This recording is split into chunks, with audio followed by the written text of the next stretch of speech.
নমস্কাৰ বন্ধুসকল, স্বাগতম জনাইছোঁ আপোনালোকক মোৰ নতুন চেনেলটোলৈ। এই চেনেলটোত মই তোমালোকক ক্লাছ 10ৰ মেথছৰ বিষয়ে অলপ ক'বলৈ চেষ্টা কৰিম। তোমালোকে যদি ভাল পোৱা ভিডিঅ'বিলাক নিশ্চয় চেনেলটো ছাবস্ক্ৰাইব কৰিবা। আজি প্ৰথম ভিডিঅ'টোত আমি ক'বলৈ ওলাইছোঁ মেথছৰ যোনটো 14 চেপ্টাৰ আছে তোমালোকৰ 14 যিটো মানে নামটো হ'ল পৰিসংখ্যা, সেই চেপ্টাৰৰ বিষয়ে ক'বলৈ ওলাইছোঁ। 14 চেপ্টাৰটো আৰম্ভ কৰাৰ আগতে তোমালোকে কেইটামান কথা জানিব লাগে। সেই কথা যোনকেইটা কথা জানিলে তোমাৰ বহুত সহায় হ'ব পিছলৈ, সেই কথাকেইটাৰ বিষয়ে আজি আমি আলোচনা কৰিব ওলাইছোঁ। আহা আৰম্ভ কৰোঁ। প্ৰথমতে তোমালোকে চেপ্টাৰ 14টো যেতিয়া চাবা তাত তোমালোকৰ মেইন বস্তু আছে, তাত তথ্য আছে, তাত মানে চব বস্তু তোমালোকৰ তথ্য দিয়া আছে বস্তুবিলাকৰ। সেই তথ্যবিলাকৰ পৰা তোমালোকে মান উলিয়াব লাগে। তথ্যবিলাকৰ পৰা মান কেনেকৈ উলিয়াবা? তথ্য এটা দুটা ধৰণে দিয়া আছে, তোমালোকে দুটা ধৰণে তথ্য পাবা তাত। প্ৰথম ধৰণটো হ'ল তোমাৰ গ্ৰুপত থাকিব তথ্যবিলাক, তাৰ পিছৰ ধৰণটো হ'ল তোমাৰ আন গ্ৰুপত নাথাকিব। তথ্যবিলাক গ্ৰুপত থাকিব আৰু কিছুমান গ্ৰুপত নাথাকিব। গ্ৰুপত থাকিব কোনবিলাক গ্ৰুপ তথ্য আৰু কোনবিলাক গ্ৰুপত নাথাকা। গ্ৰুপ তথ্যবিলাক হ'ল তোমাৰ এনেকৈ তুমি ধৰি লোৱা এইটো আছে তোমাৰ 0 পৰা 2 লৈ আছে, 2ৰ পৰা 4 লৈ আছে, 4ৰ পৰা 6 লৈ আছে, 10ৰ পৰা 20 আছে, 20 পৰা 30। এইবিলাক এটা এটা গ্ৰুপ চোৱা। 0 পৰা 2 লৈ থকা এটা গ্ৰুপ, 2 পৰা 4 লৈ থকা এটা গ্ৰুপ, 4 পৰা 6 লৈ থকা এটা গ্ৰুপ, 10ৰ পৰা 20 লৈ থকা এটা গ্ৰুপ, 20 পৰা 30 লৈ থকা এটা গ্ৰুপ, চব এটা এটা গ্ৰুপ। এই গ্ৰুপবিলাক যে দিয়া আছে, এই গ্ৰুপবিলাকৰ যিবিলাক তথ্য দিয়া থাকিব, এইবিলাক তথ্য এটা এটা, গতিকে এইবিলাক গ্ৰুপত আছে, মাজত ডেছ আছে চোৱা। 0 to 2, 2 to 4, 4 to 6, এইবিলাক গ্ৰুপ। এইবিলাকক গ্ৰুপত থকা তথ্য বুলি কোৱা হয়। আৰু কিছুমান তথ্য দিয়া থাকিব এনেকৈ, যোনবিলাক তথ্যবিলাক ছিংগলকৈ থাকিব। এইবিলাক তোমাৰ হ'ল গ্ৰুপত নাথাকা তথ্য।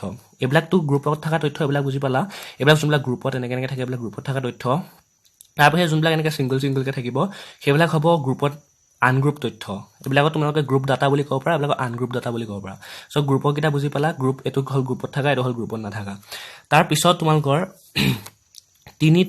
এই গ্ৰুপত থকা তথ্যবিলাক আৰু গ্ৰুপত নাথাকা তথ্যবিলাক এৰি তোমালোকক মাধ্য উলিয়াব দিব, মধ্যমা উলিয়াব দিব আৰু বহুলক উলিয়াব দিব। এই তিনিটা বস্তু উলিয়াব দিব। মধ্যমা আৰু বহুলক পিছত উলিয়াব দিব, কিন্তু যোনটো চেপ্টাৰ 14 এক্সাৰচাইজ 14.1 তাত তোমালোকক অকল মাধ্য উলিয়াবলৈ দিব। তোমালোকে এই তথ্যবিলাকৰ পৰা মাধ্য উলিয়াবলৈ হ'লে তোমালোকে তিনিটা পদ্ধতিৰে উলিয়াব পাৰা। সেই পদ্ধতিকেইটা মই তোমাক কৈ দিছোঁ। প্ৰথম পদ্ধতিটো হ'ল তোমাৰ প্ৰত্যক্ষ পদ্ধতি। তোমালোকে প্ৰত্যক্ষ পদ্ধতি ব্যৱহাৰ কৰি পেলাই এই তথ্যবিলাকৰ পৰা মাধ্য উলিয়াব পাৰা। তাৰপিছত ছেকেণ্ড পদ্ধতি হ'ল বিবেচিত মাধ্য। বিবেচিত মাধ্যটো ব্যৱহাৰ কৰি পেলাই তুমি এইকেইটাৰ পৰা, এই তথ্যবিলাকৰ পৰা মাধ্য উলিয়াব পাৰিবা। তাৰ পিছৰটো হ'ল ঢাপ বিচ্যুতি। ঢাপ বিচ্যুতি পদ্ধতি ব্যৱহাৰ কৰি তোমালোকে ইয়াৰ পৰা মাধ্য উলিয়াব পাৰিবা। এই তিনিটা হ'ল পদ্ধতি। তোমালোকে 290 পেজটোত চালে গম পাবা, তাতে এইবিলাকৰ বিষয়ে আছে ভালকৈ। এতিয়া এই সূত্ৰ, ইয়াৰ কেইটামান, এই তিনিটাৰে এটা এটা সূত্ৰ আছে। গতিকে সূত্ৰকেইটা হ'ল এক্স ডেছ ইকুৱেল, এক্স ডেছ মানে হ'ল মাধ্য, যিটো মাধ্য উলিওৱাৰ কথা কৈ আছোঁ মই, সেই এক্স ডেছ মানে হ'ল মাধ্য। মাধ্য ইকুৱেল ছিগমা, এইটো ছিগমা বুলি কয়, sigma F I x I divide by sigma F আই। প্ৰত্যক্ষ পদ্ধতিৰ মাধ্য ওলোৱাৰ সূত্ৰটো হ'ল এক্স ডেছ মানে মাধ্য equal sigma F I x I divide by sigma F আই। তাৰপিছত আছে বিবেচিত মাধ্য। বিবেচিত মাধ্য উলিওৱা সূত্ৰটো হ'ল এক্স ডেছ মানে হ'ল মাধ্য equal A plus sigma F I D I divide by sigma F আই। ইয়াৰ তুমি যদি মাধ্য উলিয়াব যোৱা এই তথ্যবিলাকৰ পৰা, মাধ্য ওলোৱা সূত্ৰটো হ'ল X dash equal A plus sigma F I D I divide by sigma F আই। তাৰপিছত আছে ঢাপ বিচ্যুতি পদ্ধতি। ঢাপ বিচ্যুতি পদ্ধতিৰ জৰিয়তে যদি তোমালোকে যদি মাধ্য উলিয়াবলৈ যোৱা, তেনেহ'লে ঢাপ বিচ্যুতিৰে মাধ্য উলিওৱা সূত্ৰটো হ'ল এক্স ডেছ মাধ্য equal A plus sigma F I U I divide by sigma F I into X. এই সূত্ৰটো যদি তোমালোকে প্ৰয়োগ কৰা, তেনেহ'লে তুমি এই সূত্ৰটোৰ দ্বাৰা ঢাপ বিচ্যুতি পদ্ধতিৰ মাধ্য উলিয়াব পাৰিবা। এইটো সূত্ৰৰ দ্বাৰা বিবেচিত মাধ্যৰ মাধ্য উলিয়াব পাৰিবা। এইটো সূত্ৰৰ দ্বাৰা প্ৰত্যক্ষ পদ্ধতিৰ মাধ্য উলিয়াব পাৰিবা। এই তিনিটাৰে তোমালোকে ইয়াৰ মাধ্য উলিয়াব পাৰা। হ'ল তোমালোকৰ মাধ্য গ্ৰুপত থকা তথ্যবিলাক বুজি পালা আৰু ছিংগল থকা তথ্যবিলাক বুজি পালা। এই তিনিটা সূত্ৰ বুজি পালা। তাৰপিছত তোমালোকৰ ইম্পৰ্টেণ্ট বস্তু এটা আহিব, সেইটো হ'ল বাৰম্বাৰতা, যিটোক আমি এফ আই বুলি কওঁ। এফ আই মানে হ'ল ফ্ৰিকুৱেঞ্চি। ফ্ৰিকুৱেঞ্চিটোক বাৰম্বাৰতা বুলি কয়। বাৰম্বাৰতা কোনবিলাক তোমালোকৰ? তুমি যদি 14.1 এক্সাৰচাইজটোৰ কুৱেশ্যন নম্বৰ 1টো চোৱা, তাত তোমালোকৰ প্ৰশ্নটোৰ তলতে এনেকৈ চাৰ্ট এখন দিয়া থাকিব, এনেকৈ উদ্ভিদৰ সংখ্যা বুলি থাকিব। উদ্ভিদৰ সংখ্যাত তোমাৰ 0 to 2, 2 to 4, 4 to 6, 6 to 8 তেনেকৈ কিছুমান তথ্য দিয়া থাকিব। তাৰপিছত তাৰ তলত থাকিব ঘৰৰ সংখ্যা। ঘৰৰ সংখ্যা তোমাৰ 1, 2, 1, 5 এনেকৈ কিছুমান তথ্য দিয়া থাকিব। সো তোমালোকে যদি কুৱেশ্যন ফাৰ্ষ্টটো চোৱা এক্সাৰচাইজ 14.1 তাত তোমালোকে এনেকৈ কিছুমান পাবা উদ্ভিদৰ সংখ্যা বুলি থাকিব আৰু ঘৰৰ সংখ্যা বুলি থাকিব এই কিছুমান তথ্য দিয়া থাকিব তোমালোকক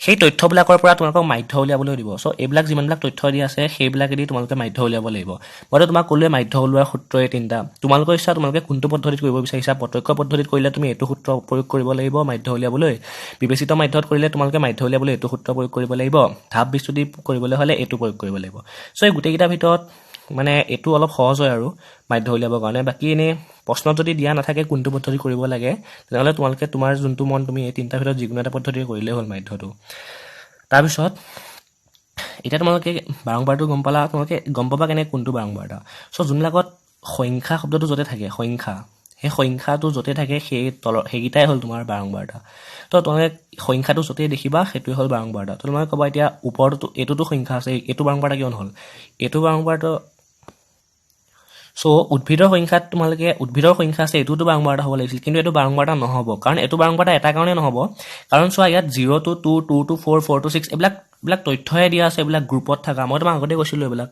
এনেকৈ য'তে এনেকৈ থাকে সেইবিলাক হ'ল গ্ৰুপত থকা তথ্য এটা এইবিলাক হ'ল গ্ৰুপত থকা তথ্য এইবিলাক হ'ল আনগ্ৰুপ তথ্য এইবিলাক গ্ৰুপ ডাটা বুলি কয় এইবিলাক আনগ্ৰুপ ডাটা বুলি কয় চ' এইবিলাক গ্ৰুপত আছে চোৱা এইবিলাক এটা গ্ৰুপ হয় 0 পৰা 2 এটা গ্ৰুপ 2 পৰা 4 লৈ যিমানখিনি আছে সেইটো এটা গ্ৰুপ 4 পৰা 6 লৈ যিমানখিনি আছে সেইটো এটা গ্ৰুপ 10 পৰা 20 লৈ যিমানখিনি আছে সেইটো এটা গ্ৰুপ 20 পৰা 30 লৈকে যিমানখিনি আছে সেইটো এটা গ্ৰুপ আৰু এইবিলাকত কোনো গ্ৰুপ নাই এইবিলাক অকলে ছিংগল এইবিলাক গ্ৰুপ নাই গতিকে এইবিলাক উদ্ভিদৰ সংখ্যা বুলি আছে গতিকে এইবিলাকতো আমি গ্ৰুপ বুলিহে জানিছিলোঁ গতিকে এইবিলাকতো বাৰম্বাৰটা হ'ব নোৱাৰে গতিকে সংখ্যা বুলি যে আছে গতিকে এইটো বাৰম্বাৰটা সংখ্যা বুলি যদি দেখিবা মন কৰিবা এইটো কথা সংখ্যা যদি দেখিবা সেইটোৱে বাৰম্বাৰটাই হ'ব চ' দুইটাতে যদি সংখ্যা থাকে এইটো সংখ্যা চাবা এইটোতো বাৰম্বাৰটা নহয় কাৰণ এইটো তথ্যই এইটো শ্ৰেণীবদ্ধ তথ্য এইটো শ্ৰেণী মানে এটা গ্ৰুপত আছে গতিকে এইটো বাৰম্বাৰটা নহয় তলৰটো বাৰম্বাৰটা চ' বাৰম্বাৰটাটো গম পালা এতিয়া চ' প্ৰশ্নটোত তোমালোকৰ এনেকৈ দিয়া থাকিব ইয়াৰ পৰা তোমালোকে মাধ্য উলিয়াই দিব লাগিব মই কৈছিলোঁ মাধ্য উলিওৱাৰ তিনিটা সূত্ৰ আছে তিনিটা ধৰণে মাধ্য উলিয়াব পাৰিবা ইয়াৰ ভিতৰত যোনটো মন যায় সেইটো দি মাধ্য উলিয়ালে হ'ল তাৰপিছত তোমালোকে এইকেইটা দি এনেকৈ তালিকা এখন তৈয়াৰ কৰি ল'ব লাগিব সেই তালিকাখনৰ দ্বাৰা তোমালোকে মাধ্য উলিয়াব পাৰিবা চ' এইটো মই নেক্সট ভিডিঅ'টোত ক'ম চ' এই যিমানবিলাক তথ্য দিয়া আছে সেই তথ্যবিলাকেদি মাধ্য উলিয়াব লাগে সেইটোৱে মানে এই চেপ্টাৰটোত গোটেই কৰিব লাগে চ' মই ইয়াৰ পিছৰ ভিডিঅ'টোত চেপ্টাৰ এক্সাৰচাইজ 14.1টো আৰম্ভ কৰিম চ' তেতিয়ালৈকে ধন্যবাদ ভিডিঅ'টো চাই ভাল পালে যদি নিশ্চয় লাইক কৰিব চেনেলটো ছাবস্ক্ৰাইব কৰিব নাপাহৰিব ধন্যবাদ